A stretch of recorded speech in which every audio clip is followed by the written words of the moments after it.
So, um, I'm so sorry. Forgive me, guys. It's been a week. Okay, it has been a week, and the fact that this week's topic or what I was gonna be talking about is writer's block, everything just fall into place. So long story short, didn't have time to film, and every time I tried to film, ran out of space on my phone. Now all of a sudden today I got space on my phone, so I'm praying I don't jinx myself. But anyway, I'm just gonna get down to it. Why am I making that face? Anyway, because I'm pretty.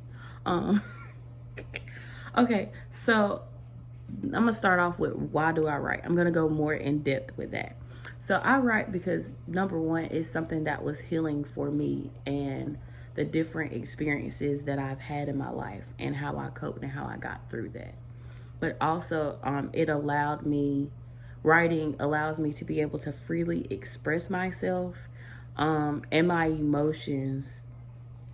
Something that I myself can't do. I know it sounds crazy, but me being able to express myself, my thoughts, what goes on in my head, my emotions, and I like to write stories because I do love a good fiction. Yeah.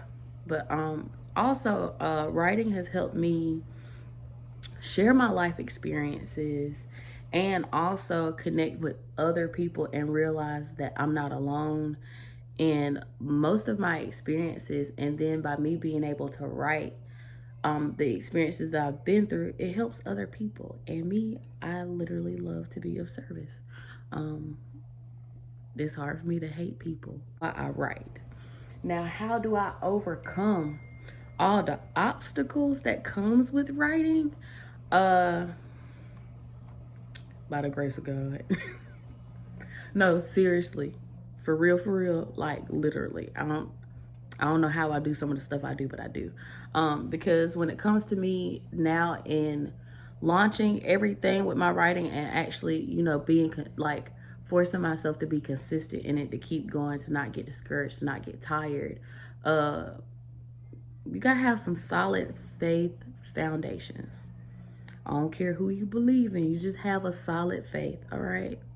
And what you do, just have a solid faith so you can keep pushing because you're not going to always be able to have a support system. Sometimes you're really going to have to like be isolated and be alone. So that's important. And yeah, my phone ran out of storage, but shout out to the iPad for a win. That helps me. If it don't help you, don't use it, okay? Okay. Okay. And then also just being able to prioritize and manage your time wisely. Because, for instance, all I can talk about is me because I don't know y'all. But I failed time management and stress management in college. I know. Now that I'm adult, I really see why I failed, but I've learned a lot. But managing your time and prioritizing exactly what is important is very crucial in sticking with writing or whatever you're doing that you wanna keep going, whether you're an artist, writer, a professional balloon blower. I don't know. You gotta prioritize your time well, especially if you somebody like me who I spread myself thin sometimes. So always trying to find time to write. I don't always have time for that. But I'm working on it, and what I've learned so far is if you make time to write or take out time to plan, things go a whole lot smoother. That's why I'm able to do what I'm doing now because I have laid the foundation, just had problems with equipment, but it's okay because guess what? This is only the beginning. All we can do is just grow from here, okay? Speaking of that, you have to always be positive. Take it from me, who is a former negative Nancy, Debbie Downer, Boohoo Betty. give yourself grace and don't be so hard or so negative on yourself, because sometimes deadlines are intimidating, or when things, for instance, like me, don't go the way you wanted them to, it's easy to get discouraged. Cry about it for 30 seconds if you have to, because that's what I do, and then keep it moving. Now if you have to cry for longer than that, do it, but make sure you get back up and keep moving. That's like key to overcoming really life, but overcoming writer's block. And then also my personal favorite, procrastination.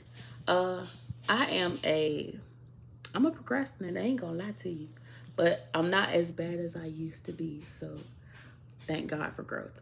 And if any writers or any students out there, period, y'all all know them, how y'all had a paper due at 11:59 and you write your paper at the last minute. That was always me.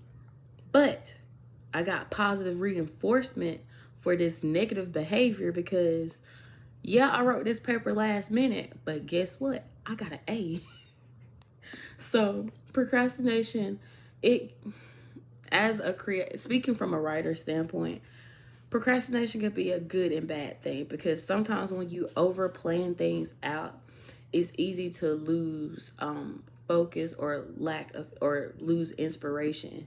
So when you do that, sometimes procrastinating can help, because it's like last minute inspiration, boom.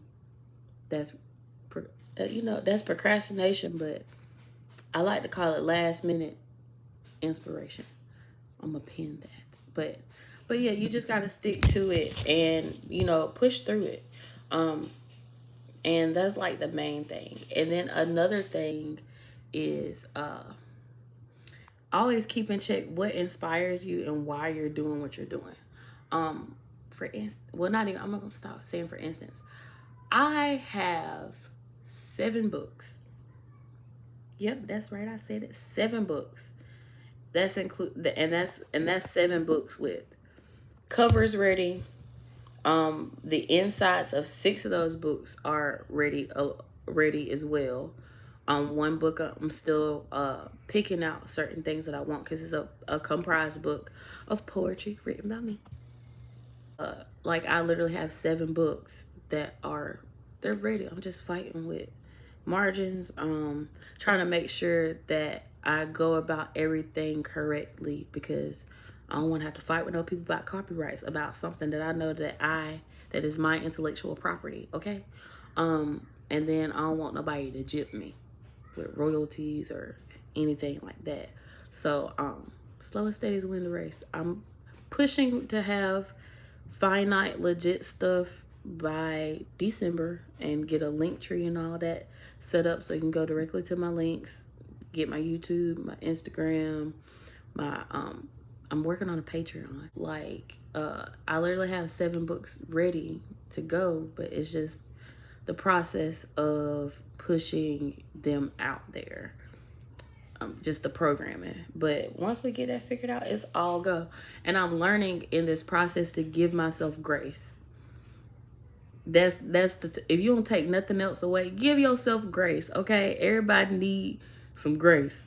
Give yourself grace. Stop being so hard on yourself. Stop beating yourself up. This is your life, your path. It is not a race. Whoever said it was a race, they lied. A bald-headed lie. Go at your own pace. Focus on you, because comparison is the devil, or comparison kills. Like, I'm not even gonna lie to you, especially in this digital age of social media. So yeah, and then also when it comes to overcoming writer's block, because not only do I have these 7 covers inside of covers to books ready to go, I also have 2 more books that I am working on, like still in the planning stage, still getting it together. One of my books actually both of them. Okay, because a lot of my ideas for my fiction novels come to me as dreams, and I actually had a dream that I'm trying to turn into a book and get that situated. I kind of am on a standstill with that, because I just had to let it sit there and understand that right now is not the time for me to be focused on it. But it's a brilliant book. It's gonna be a 3-part series novel, kind of sci-fi. It has elements of love, but I'm gonna go ahead and straight up tell y'all, don't expect no love stories from me. Yeah, I might write some lovely poetry and some lovey-dovey poetry, but I don't write love stories. I'm not gonna give you a walk to remember. I'll give you a it before a walk to remember, okay? But yeah, with that book, I'm excited about it. I'm just tweaking a lot of things with it because I wanted a male and female voice. I reached out to this co-writer, and wait, hold up. Let me pause for a minute. I reached out to this guy just for insight on a male voice for the book, because I asked him to help me co-write it, and he was like, nah, you can do that. I can just give you insight on, you know, how to set the male voice up. And I actually have he gave me a lot of information and insight on how to set that up. So anyway, thanks. But like, I had to put it on the back burner because I do too many things at once. So with overcoming writer's block, you just gotta focus in and like really just give yourself grace and prioritize. Like, for instance, the 7 books that I have now, these are at the forefront. This is what I'm pushing out. These are on my deadlines. This is what I'm working on every day. On top of like making a social media presence. I really suck at that, but we gonna get better. Grow with me. So yeah, but that is the key to everything. I'm gonna wrap this up, but take it from me. Stick to your inspiration. Stay inspired. Stay encouraged. Learn how to give yourself breaks. Also, listening to music and then reading somebody else's book that you didn't write just to read to clear your mind helps also with writer's block. I almost forgot to mention that. Like, cause me sometimes I'll just like throw everything, like not physically, but just like, rah, I'm done. And I'll just go off and I'll dance. I really like to dance alone in my house, like Britney Spears, but I just don't record it. and like, you know, listen to music. Just take time, spend time in nature. Oh my gosh, I love sitting outside writing. Oh my gosh, it is the most peaceful thing. I promise you, like, try it. You listen to the birds chirp, even if somebody children run around. Like, it's so peaceful and it's so great to like write in nature, especially with your feet in the grass. Like, if the wind wasn't blowing and raining right now, I'd probably be sitting on my back porch recording this, but I don't want to get wet. But that is all I have for you guys. I made it. I did it. I'm excited because I was freaking out all this week because nothing went my way. But we in here. So as always, stay encouraged. Get plenty of rest. Give yourself grace. Keep pushing forward. As always, peace. Give me the other part of my heart. Love. I'm pretty deep.